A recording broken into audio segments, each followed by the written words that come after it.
That month was like the perfect moment when I needed that software. When I started it that same year in August, I knew I needed that software as soon as I watched the Ryan Pineda video. Maybe like a few days later, I realized like that software is key, but I couldn't find it anywhere. New York is a grind. It is maybe the hardest city in the world to grow a couch flipping business, if I had to take a guess. It's been a good training, and it's definitely made me not better all as just an entrepreneur, but just as a person as a whole. Just putting in effort, executing ideas all the time. Like we ordered it online, it's like $80 per gallon of cleaner. It's not cheap. And then we're trying to figure out like, okay, how exactly do we dilute this? What is the right concentration? What order do we apply it to? And then I found what the right inventory was to sell. That's when I went really full time, because I was couch flipping in the beginning with a U-Haul. And the business model is what transforms the input to the output. And today we have a very special episode of the Couch Pod. Today I'm joined by Kenju Gibbs of New York Couch. Kenju was one of the first flippers that Ivy Flip started to work with, and pivotal part of our foray into couch flipping, where we actually tried flipping couches together in the New York metro area. That went well, but ultimately we decided to pull the plug. But needless to say, Kenju and I have a special relationship, and I'm very excited to have him in conversation on the pod today. Yeah, thanks for having me, Charles. I think it's the overdue. Absolutely. Yeah. You know, it's been very cool to watch your journey over the past 2 years, because we started Ivy Flip November 11th in 2022. It's now almost October 15th, 2024. So it's almost exactly 2 years. Oh, yeah, oh wow. And it's like we've been running parallels since then, because we had that first video call to sign up for the software in like November. I didn't know you guys started that same month. Right. So yeah, you were one of our first customers, and I think you were in the very early days of running and starting your business. So it's been cool to see your development as well as a couch flipper, but also as an entrepreneur. Yeah, I appreciate it. And yeah, like it's crazy because that month was like the perfect moment when I needed that software. When I started it that same year in August, I knew I needed that software as soon as I watched the Ryan Pineda video. Maybe like a few days later, I realized like that software is key, but I couldn't find it anywhere. So like every month, I would just look maybe for like a few minutes, and then finally in November you reached out, and it was like perfect. And then our company's been going parallel since then. It's cool. Absolutely. And you know, Ivy Flip used to be based out of New York. You were obviously based in New York, and that proximity gives us a special relationship. There are very few flippers I have been able to meet as much as we have met in person. You know, so like even nowadays, even though I don't live in New York, so when I pop into town, like you and I will go grab lunch or something like that. So I don't really have that relationship with many people. Yeah, I appreciate your mentorship as well. Like your help has really helped our business grow a lot. So including from the time we got the software to when we were partnered on the commission basis, everything, and just your tips and everything here and there. You know, I'm trying to get out to those vacations eventually too. Well, I'm not on vacation, but I understand the sentiment. You want like flexibility in your lifestyle, be able to move around. Like, yeah, it is a very nice thing. freedom. More freedom. So let's talk about growing a couch flipping business in New York. Like I've been watching your journey the past 2 years, and it is definitely not sunshine and rainbows. I'd say New York is a grind. It is maybe the hardest city in the world to grow a couch flipping business, if I had to take a guess. You know, like storage, super expensive. Parking is a nightmare. You have, 3-floor, 4-floor, like, 5-story walk-ups that you need to get through in order to get a couch out or couch into a building. So yeah, tell me about your journey growing your couch flipping business in New York City and how that New York mindset defined your hustle. Yeah, I think it was like a very good introduction to a business, because it was the first business I started. So at first I was treating it like a hustle, and then like gradually I saw the level of effort and what do you call it? Not dedication, but systems and specific details that's required to run a whole business. And then just, yeah, it's been a spiritual journey. It's been a physical journey. It's been a good training, and it's definitely made me not better all as just an entrepreneur, but just as a person as a whole, just putting in effort, executing ideas all the time. I mean, basically solving solutions, on a daily basis. I think it's just grown me a lot. I'm just thankful for that. It's definitely also made me proud to be more of a New Yorker. And before I started this, I actually kind of had a distaste to the city, but the more that I was doing this business, meeting new people, traveling to literally almost every neighborhood in the city, I feel like I fell in love with the city again. And that was all thanks to this business. What gave you this like Just renewed love in New York? Yeah. just is the beauty of it, because before I only saw like is it's dirty, it's traffic, the things that people just grow to hate living in the city. But then when you actually work the city, what really made me love it was just talking to all these people. And I think a lot of other couch flippers, they like that the best too. One of the main things is talking to other people, meeting all these different people. But like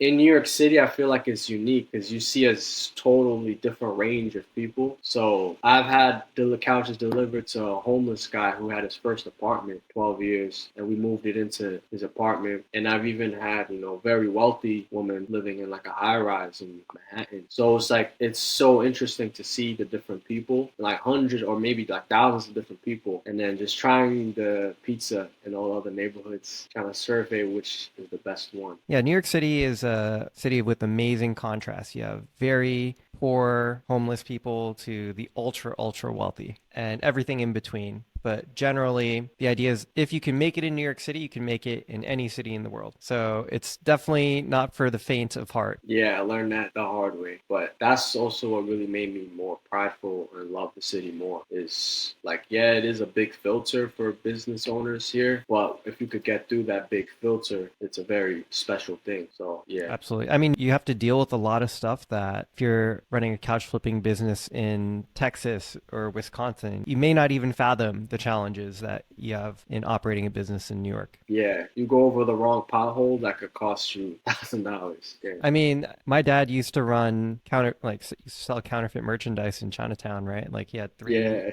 so, three stores on Canal Street back in the day. yeah, And I remember looking in his van and there would just be like a stack of parking tickets. My dad was probably yeah. paying like, I don't know, 3, 4 grand a month just in parking tickets. Yeah, it's insane. I think that's their main revenue for the government here, besides taxes. So these traffic cops are literally like ninjas. I was eating a sandwich one time in my car, and there are these other like junk removal guys in front of me just talking. And I look up, I hear one of them like, "Whoa, I got a ticket." And I look up and I see a ticket on my window. I'm like, nobody saw the traffic cop like just put it directly in front of us. Like they're like professionals, real professionals to try to get that. It is no joke. Yeah, they don't play around. So I've seen how your business has evolved over the past 2 years, but if you had to characterize it, like what are some of the big changes that you've observed in yourself and in your business, like as you've been couch flipping? The big changes in myself, I'd say I definitely became a much more organized person. I wouldn't say I'm entirely organized still, but compared to when I first started, I think that's an area that's definitely improved a lot more. Just overall, I think I'd say everything. Like it just makes you better overall. You can just solve more. You're always having to solve problems, so you just become more not reliable, competent. I think my overall competence has been able to grow through this, so I really appreciate that. And the business in itself has grown because at first it was just me, but then now fast forward, we got 2 guys working right now, and we expanded out to another place in Texas also as well. So yeah, it's been some drastic changes. Actually, with a U-Haul, it was a U-Haul. Started with a U-Haul van. So you're like renting U-Hauls for every pickup and every delivery, and now you have your own transport figured out. Yeah, so now for the beginning it was just me and a U-Haul. Now it's another guy in my van. So yeah, a big difference. Give me an example of what you mean by like more organized, because I think I remember this, right? So I remember when we were first working together, you were like, just put everything in a list, and even like the most simplest things. And I didn't even think to do that because I thought you can just the problems you have to solve before starting a business are not that crazy where you would have to get that detailed to the point where now I'll organize my thoughts, things like that. I didn't know you have to organize your thoughts specifically in like an order. There were a lot of days where I had to even plan out minutes in the day. So I think I've become better at organizing my timing, organize thoughts, and just taking more attention to organizing the small things like objects so that I won't lose them. Yeah, I do remember like in those early days when we're in that storage unit together, and I had never extracted a couch before. You had never extracted a couch before. I think. Yeah. Not really. Not like we. Yeah, no, that was both our first time really, because I didn't officially steam clean them like that before. Right. And then I had this conversation with like an upholstery cleaner in Brooklyn, and that was basically the Yeah, extent of I still talk to him. Yeah, because I see he comes to that storage building every now and then. And what's funny is that guy who was in the video, Anthony. I ran into him one day at the storage, and he was also with a customer that was gonna buy a couch from me a year before, but I had a stain on it that I couldn't get out, and so he passed on it. And then fast forward a year later, he's working with Anthony.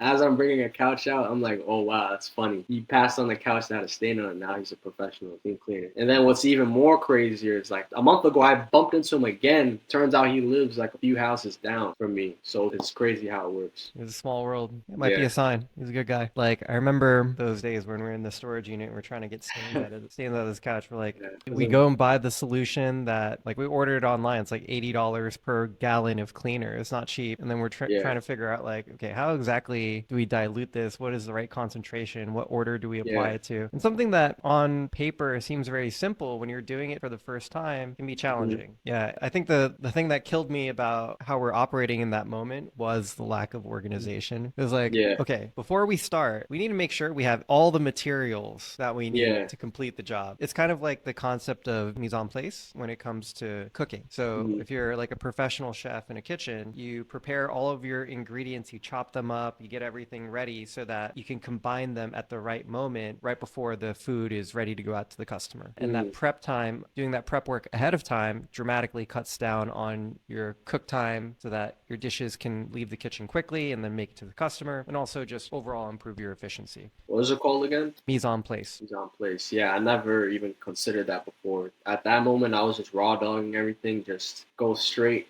just straight to the objective. If I gotta clean it, just throw it in the cup. And that's all you need. It's just very simple. But yeah, I see it's just not that simple. It's more tactical than that. Hello, everyone, and welcome to the podcast. Before we get into all of the best strategies out there for making a flipping business, we just wanted to let you know that we have an app that helps flippers grow their businesses. Our app will send you notifications whenever the items you're after are posted on Facebook Marketplace, OfferUp, or Craigslist. This way, you can always be first to buy the good deals and leave your competition in the dust. Not to mention, our app does inventory management, cross-listing, and has AI-powered scam detection. Just search Ivy Flip in the iOS App Store or the Google Play Store, or use the link in bio and try our app for 1 week completely free. Right. Yeah, I mean, specifically, I remember like we're like trying to clean these couches, and I'm like, all right, let's start with a vacuum. I'm like, where's the vacuum? And you're like, oh, it's at my house. In New York City, for that to be at your house, it's like an hour and a half detour. Like now that basically means we can't vacuum that day. Like we have to figure out something else. And because of the limited space that we're working in that storage unit, you know, it's like to get one couch out and ready to start cleaning takes work. It's like playing a little game of Tetris, right? Trying to move things around, get your space ready. So yeah, that was, I think, the first thing I noticed about your business in the early days is just like, man, Kenju really needs to get a little bit more organized. And, you know, that's why I was pressing that on you. And at first I did feel the resistance, but over time, I think you started to see the way and something clicked for you. So yeah, because in the beginning, you know, my mentality was always just the fastest way. But then, I realized that that's just not, that's not the proper way to go about it. It was definitely an interesting experience because, you know, I've run many businesses at this point, but I had never flipped a couch. And at that point, you had flipped, I don't know, probably 50 to 100 couches, right? So for as much as I knew about business, I didn't want to assume that I knew more about couch flipping either, right? Because I didn't have that like on the ground experience. So I was very careful about how much I was prescribing what to do in the moment because I don't know what I don't know either. So it was definitely a learning experience for me. But there were some things where I was like, I think this could be a little bit better. But you covered all the things, so I appreciate it. I'm sure you probably had some of that reservation too, like me coming in and like working with you on your business, like, what is this guy? Who is this guy, right? And like, what is he? In the beginning, I was like, all right, I feel like he's kind of doing too much because it wasn't like he was a couch flipper. His business is different, software. But then I was also keeping an open mind. Like you're older, you have more experience running a business. So, and I desperately need to scale the business. So right now I have to have open ears and just, if I'm not doing something right, then he could be doing something right, especially with his experience. So I was trying to keep that open mind. I could tell that. It was good overall. I don't have any complaints. It was a fun month. Yeah, it was. was. Even when things were like challenging, like, because things were not running smoothly all the time and things were Yeah. challenging as we're figuring out a process, how to work together. I could feel the tension, but it was always in a productive way. I could always see kind of where you're coming from and that you had good intentions. I think we ultimately were able to work well together. Yeah, definitely. Same here. So it's been a long time since then. It's been First starting was August, but then we ran on the operation till like January, I think. right the end of last year So, or beginning of or this year, rather. yeah, beginning of this year, end of last year. Yeah, so it's been 10 months about. And I can Yeah, see a lot of upgrades in your business since then. So, I mean, one of the key things that I think we figured out together, like the idea, if you go to the couch flipping groups, right? hmm And you ask them, like, what sort of couches should I buy? And like, how should I price them? Everyone's saying the same thing. Get that big gray sectional yeah, and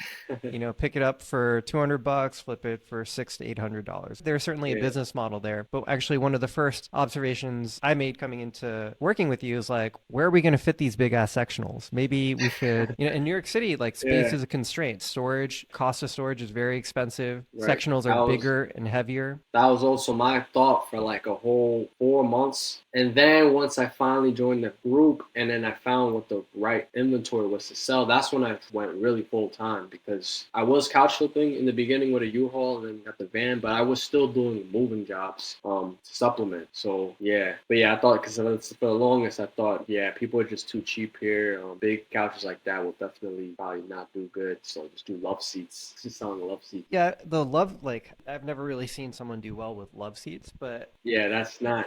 It's like $150 margins, maybe. It's just, yeah. and honestly, like $150 for a love seat, not bad. It's just relative to what you could be making, not great either. Oh, it's terrible because it's the same amount of work, it's the same amount of costs, and you're making like a fraction of. With a section, you can make like 500 plus at least, even 400 plus. But with a glove seat, you'd be lucky to get 200, 150. It's like, yeah. And that was our target gross profit per flip when we were working together. It's $500. And Yep. it was interesting to see that like we could consistently make flips in that range, but also doing it with three-seater sofas instead. Mm-hmm. And I think this is also unique to New York as a market. A lot of people here have limited space, live in small apartments. Luxury one-bedroom apartment in Manhattan is $4,000 a month. Insane, right? You don't even have a dishwasher or laundry in unit necessarily, but you might be in a luxury building for 4K a month, Yeah. which is out of this world. And so, yeah, space is very limited and people tend to be in and out of apartments all the time. And so I think that really shaped the market for used products in a way that is unique to New York and nowhere else that I've seen. And I'm curious, like, that was a business model that we worked on together, is a little more focused on let's get as many of these high-end three-seater sofas, smaller sectionals, like two-piece sectionals that are 2 to 3 years old, like good brands like West Elm and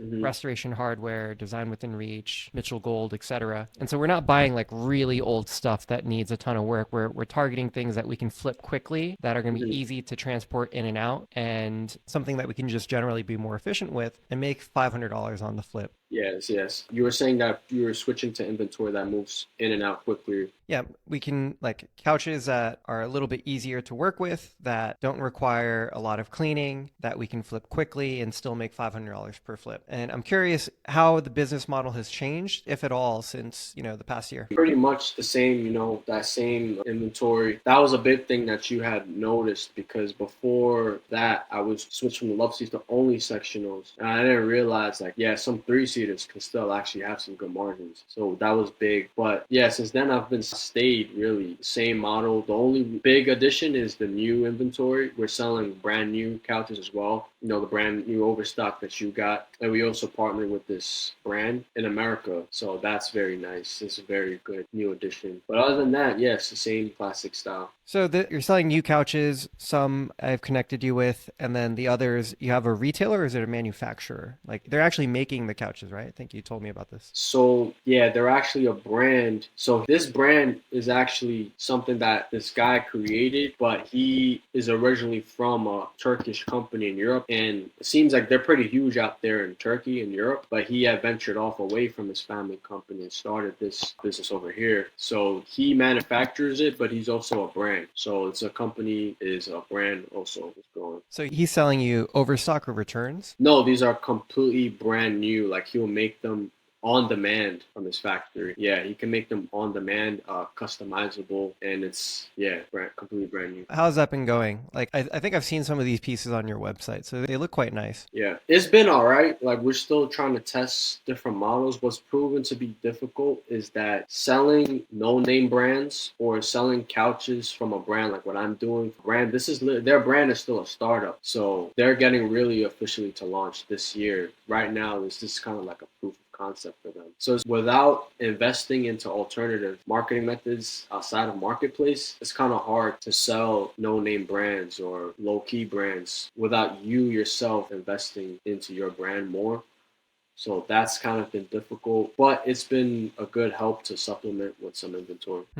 I think this is a really, really important point. So many people have tried to get into new couches over the past year. And if your only way of distributing product is by listing it on Facebook Marketplace, you're going to have trouble selling new. Because if you're getting a new sectional wholesale, you're probably paying like $800 to $1,000 for that sectional, right? And that means your sale price has to be $1,200 to $1,600. And that's quite a bit for the average consumer on Facebook Marketplace, regardless of the market that you're in. And if you have brand name couches, then the brand name serves as an anchor for the price point. When we're dealing with unbranded couches, people are like, well, if I spend $1,200, $1,600, I could just go somewhere else, get something brand name.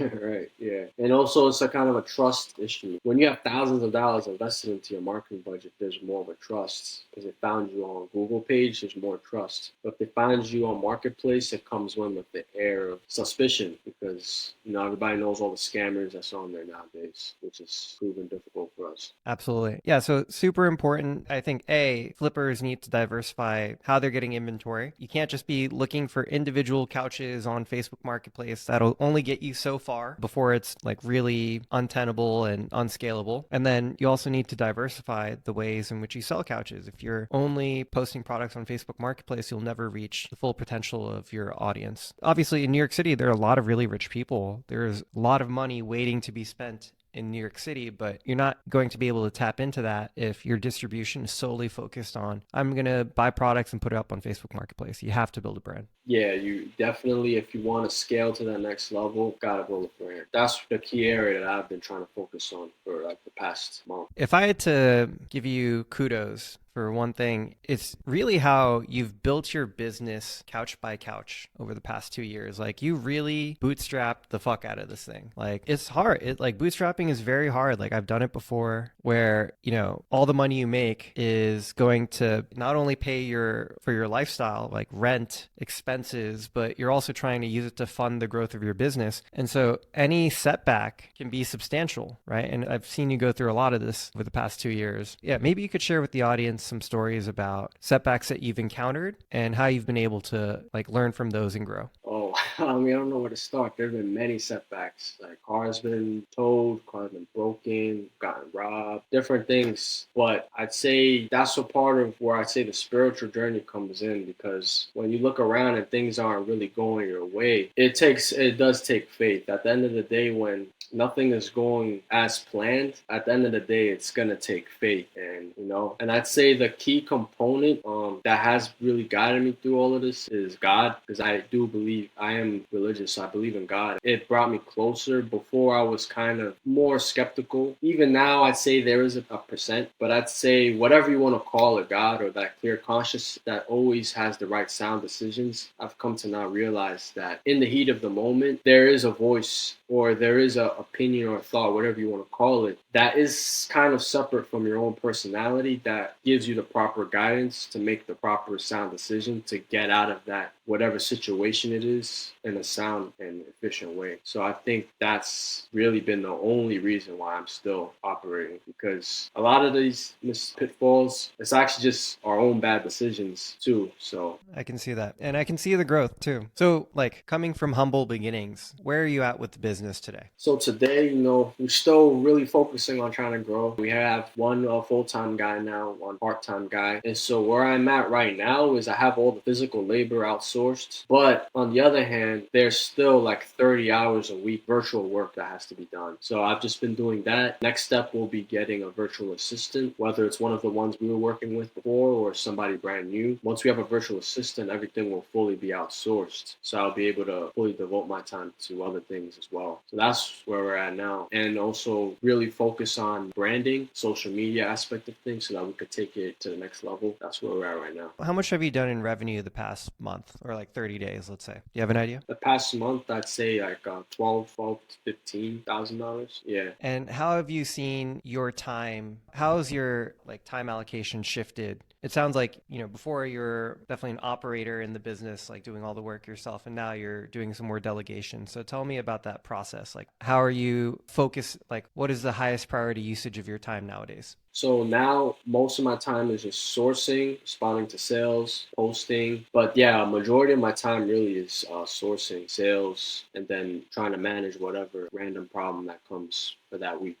So more of like the virtual stuff. Right, yeah, all the virtual things. I think that this is the most important stuff to focus on as you think about how to grow your couch flipping business. At first, you have to do all the work. I mean, depending on your starting point, maybe you don't have to, but for most people, when they start out, they should be and they have to and should be doing all the work because that's that hands-on experience. You're going to learn a lot from that. And also, that's what makes a lucrative hustle is that you can invest your time and energy in order to make money and you don't necessarily have to pay out of pocket for labor. But I think the problem that a lot of people get stuck in is they're constantly working in their business, so they can't work on their business. And if you're always driving around town, you're always cleaning couches, this is just the work that is necessary work to move the business forward, but it's not the most important work in the business. The most important work in the business are the inputs and outputs. Where are you getting your couches from and how are you selling those couches? And as a business owner, those are your primary responsibilities. How do you get the couches in and then get them out? Everything else is operations. And of course, you are the architect of your operations, but it doesn't mean that you have to be the operator. If that makes sense. Yeah, exactly. Main difficult problem was chicken and the egg situation where you have to process the couches and fulfill the couches, so you can't scale. And in order to scale, you need more money, which means you need to find more couches, but you can't find more couches because you got to fulfill the current couches. So it's like at some point you have to have a lump sum of money enough where you can hire someone, or from the beginning you already just had enough to outsource. But yeah, I'd say that's the main issue, and anyone really trying to couch flip, that should be the first problem they should try to solve as fast as possible. After they've learned how to do everything, they know the business, because that's where our time is valued the most, is sourcing and finding the couches, because without that, the business can't scale. You can't find more refurbished couches, you can't find more new couches for other companies, you can't network, you can't do anything to really grow without that. So without that time. Yeah, and so it's a good point. Like most of the time when you want to grow your business, it requires a deviation from your existing model. So like based on the business model that you have set up, you apply a certain amount of input goes in and something comes out. And then the business model is what transforms the input to the output. And there's a certain amount of growth that you can achieve just by increasing the inputs, right? I increase the input and I get this out. But eventually, if you want to take your business to the next level, you need to evolve the model itself. So you get more value, you get more leverage on your inputs. And those inputs could be time, capital, etc., right? More leverage for your resources. But in order to upgrade the business model, you typically need to make an investment. And to upgrade the business model, you need time and capital. To upgrade the business model, it's going to, doesn't happen overnight. And so you need to have enough liquidity to make those upgrades so that your business can improve. And I think this is where a lot of people get stuck when they're bootstrapping a business, because once again, they're reliant on the income of the business to kind of keep their personal expenses and business expenses afloat. Yeah, and then also another thing is the timing. Like you said, if the input is not, the system itself is not organized properly and you scale at the wrong time, you can lose your liquidity now that you try to invest into it, if the input. And so I had done that like a couple times and I had wasted some money too. So that was definitely, if you're trying to invest and to scale it, you got to really make sure that everything is organized. You have the set cleaning days, you have your set shooting days, you have a system in place for when they come in, all the necessary steps that needs to be done, like a routine and a system for when the person comes in, how they're going to do things without you being there. All that are details that it's easy to look over. So it sounds like nowadays you have a weekly routine or a weekly cycle. Yeah, break that down for the audience. Yeah, so it's proven that like the weekends are the most busiest, so we try to maximize the weekends. So right now, our guys just doing trips Thursday to Sunday. Based off of where we at, I realized we really only need 4 days out the week for the band to be running. So Thursday to Sunday, we have a guy making trips, making deliveries, pickups, and then Friday, our second guy doubles as need a helping hand for the delivery man, or he can also do shooting for that day. And so it gives flexibility because having two guys for a pickup or two guys for delivery changes a lot of logistics. So having the flexibility of the guy who's shooting also be able to give another hand also allows us to negotiate way better on picking up. When you just have two people that could just pick it up without them having to lend a hand, you can get $50 less, even $50, $100 less. That's $1,000 to $2,000. If you're doing 20 couches a month, if you have a guy picking up those couches, that negotiation you're lowering is going to cover that cost. So the flexibility of the guy shooting also being able to help with the pickups or deliveries, that's been very helpful for that. And it sounds like you have a good workflow in place now and it's constantly evolving. Where do you see things going in the future? What are some goals that you have to, upgrade your business or become more organized and bring more people into the mix? So one of my main goals right now is a partner with my old buddy from college. Shout out to Anthony. But I got him set up with his flipping in Austin. So trying to scale that up a little bit. And then, yeah, that's the main thing. And really grow our Instagram, grow our Facebook, grow the Google, and try to hone in on the new models more, because I know you got some new models coming in. Every time we get that, we want to try to grow our Instagram more from here on out and really push for our online presence more out of marketplace. Want to try to rely as less and less on that as possible. So it's interesting, like you're opening a new location with your partner. You guys have already started moving on that. So what are some of the differences that you've noticed in the market in Texas versus in New York? So although there are hurdles in New York, cumbersome hurdles, what I noticed that in the difference in New York is there's with Austin in Texas, the storage costs are lower and everything's lower. However, it is much more people looking for one couch. I think there's much more people looking to get the deal. So I think it's kind of harder to negotiate a little. And we just started for the past month, so I can't really say for sure. But for the most part, yeah, I'd say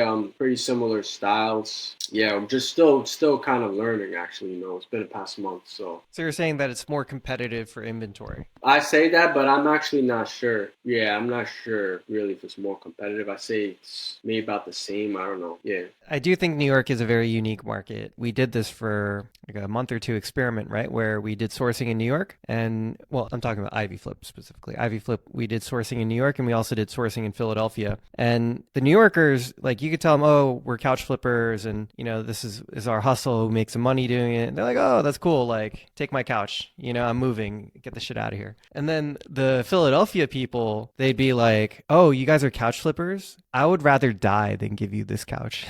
Not die, but like have an attitude, have a resistance. Yeah, they're like, oh yeah, I'd rather throw this couch away than sell this couch to you at the price that you're asking for it. Like they're taking it much, much more personal than transactional, And I think that's something to do with the attitude of New Yorkers, where they get the hustle, they respect the hustle. Whereas in Philadelphia is a little bit different. I'm not sure, if maybe that's the difference between a Philly attitude and New York attitude, or, it's just New York versus the world, but definitely noticed of a difference there. But also I noticed probably the main thing is like New York, you got walk-ups, you got to carry them like flights of stairs all the time. Meanwhile, like Austin, like you just load up right up into their garage and just drive it up in the ground level and it's just in and out. Meanwhile, I've had many times where I'm just stuck in an apartment complex for an hour just trying to maneuver the couch out, have to take the doors off, have to weave past servicemen, janitors, have to move all the garbage bags, and there's like a whole lot of more logistics involved. Absolutely. I mean, even in the small amount of time that we were doing it together, like yeah, that's really the main difference off the bat actually. But other than that, I'm still trying to see if more differences arise. So excited to see more new things I come across. I think there's a lot more operational and logistical complexity, like just moving in and out of buildings, tight spaces. And the parking, yeah, they don't have to worry about parking tickets. They don't have to worry about parking. Traffic is probably a lot easier to deal with as well. New York has higher costs, but the market probably compensates for that as well, right? Like, so your expenses are higher, but you can charge more for your products and sell them faster as well. Actually, I've seen the pricing has been about like the same generally so far, but I'm still trying to see if that could price more or if it's less. Still have yet to see, but for now it's been like, yeah. Yeah, well, I think the market in New York, if you're selling mostly on Facebook Marketplace, is still pretty low, right? Because those are people looking for deals. So it's not a question of market, it's a question of distribution. Yeah, so that's really one of the main reasons why I want to expand from marketplace distribution. Yeah, and are you finding that in the past 2 years you've developed a lot of systems, processes? Now that you're expanding into a new market, like how did it feel launching this time around? Launching this time around was just funny because from where the moment where he started in a month he's at where I'm at now. So it's funny to see how like money and experience can just jump through years of time. You can just jump through all the inconveniences or whatever, all the like learning curve. You can just bypass that. So right off the bat, found delivery guys, we outsourced deliveries, the cleaning. So now main thing, we just have to outsource the shooting over there and also a virtual assistant we're still looking for. But yeah, that was the main thing. Starting there, like when you start a new business or not really new business, but same model, you can just use that same experience and just skip that whole learning curve. Absolutely. This is why I think it's so important to define a model, have a model, think about your model. And this is a big part of what Ivy Flip is trying to do in this space, right? Is I think obviously there's a lot of resistance to us being in the couch flipping world. I think we've kind of earned our spot nowadays to, at least we don't get as much criticism as we used to. But I think a lot of that criticism came from people who had been flipping couches the same way for a very long time. And as things were changing, they didn't want to change with the market. They kind of wanted it to stay the same. And that's just not how markets work, right? If there is economic opportunity, people will compete to get the most resources for themselves and any advantage. Yeah, exactly. And you know what I think is happening now is like people that are newer to the game coming in like the past like year or two, the gloves are off, right? They haven't like learned any habits, old habits that they want to keep. They're very open-minded. They want the newest, the best technology, the best processes. And like some of them are growing very quickly and outpacing the growth of the people that have been incumbents and doing this for a while. And that's because they're faster to move and more open-minded. Yeah, faster to move, open-minded, and there's much more experience. And also these videos are very helpful for people. Even us who's already been in the game for years, it's helpful. So with all this new information, you could skip all these mistakes that you didn't have to make. Yeah. And on that topic is probably a great reason to go to the Couch Conference, second annual Couch Conference coming up, Chicago, Illinois, November 11th to 13th. I know you have your ticket. Ivy Flip will be there too. There was a great showing of flippers last year, something like 50, 60 people in the room. Some of the people that would go on in 2024 to be the heavy hitters in the game. So very excited to see who shows up this year and for the next iteration of the industry. Yeah, that's exciting. Very exciting. I knew you missed out last year, but yeah, last year I was probably still out there making trips, but this year we're making trips to Chicago. So excited to see all the people. There's a lot of people I want to meet too. There's a lot of people who helped me out and they don't even know it. And that's probably goes the same for a lot of people like you too. There's probably all these videos and information dropping this. There's definitely a lot of people who benefited from that information because even just a couple videos or stat answers or comments or posts, tips that people post in the group, that helped me out tremendously. So I can't wait to meet some of those people as well. Absolutely. Like, couch flipping at its core is not a super complex business model. That's the nice thing about it. It's a low barrier to entry. It's a commodity of sorts, like people need couches. And so the right answer for any situation is probably in front of you, right? There's you don't need to think so hard about what the right solution is to a problem that you're facing in your business today as a couch flipper. Oftentimes, it's just a matter of having clarity. Like, what is the right solution at the right time? But it's not complex, but it does require being able to prioritize effectively. And I think that's really what working with people who are in your industry that have gone through the same things, that have maybe made these mistakes before, can help do for for you. It's like there's 5 possible roads in front of you. Pick one, and maybe you should try this one first. Yeah, that's definitely like a huge benefit of just meeting somebody and just being able to exchange with them is they can offer you their route and then you can meet somebody else and they can offer their route and you can just save so much learning curve and time learning it on yourself. Absolutely. You don't have to make the mistakes that other people have made if you can learn from their mistakes. I think the other big benefit to this kind of networking opportunity is it opens your mind to what is possible. And I think that's one of the big things going into 2025 is we're going to start seeing flippers blow the roof off this thing. If you look around us today, there aren't very many flippers making over $1 million in revenue. I think in 2024, we're going to have some people start to break through that ceiling. And in 2025, it's going to become much, much more common to see and understand what it's like to be a 7-figure couch flipper. I didn't even think of that, but yeah, that's true. If you think about it, there's a lot of people who are already almost at that range who's consistently dropping gems in the group. And yeah, 2025, the industry's only growing, so there's going to be a lot of people blowing out the roof. I'm excited now. It got me thinking there will be a popular one that even just main people would just be able to recognize.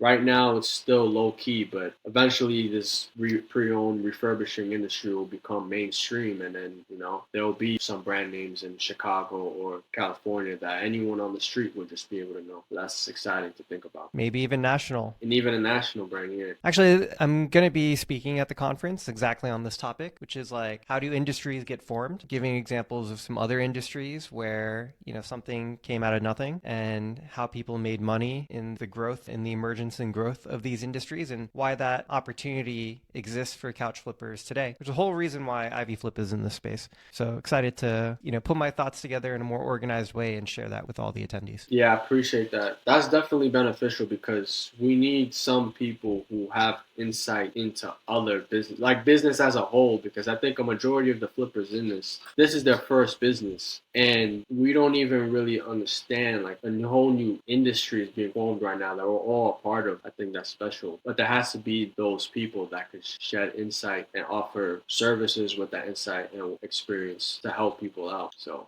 frankly, I think that's exactly our role in this space is couches. Obviously we have together, right? So I know what it's like on the ground level, but that's not my job. Like my job is not to flip couches. My job is to go talk to 5-10 flippers a day and hear like what is different and what is common about those experiences, and then kind of sift through those experiences to define a model and then share that model. So it's sort of like Ivy Flip is really just a conduit for the collective work and strength and resources of flippers to come together. That's really how I view our role and participation in this community. Yeah, definitely.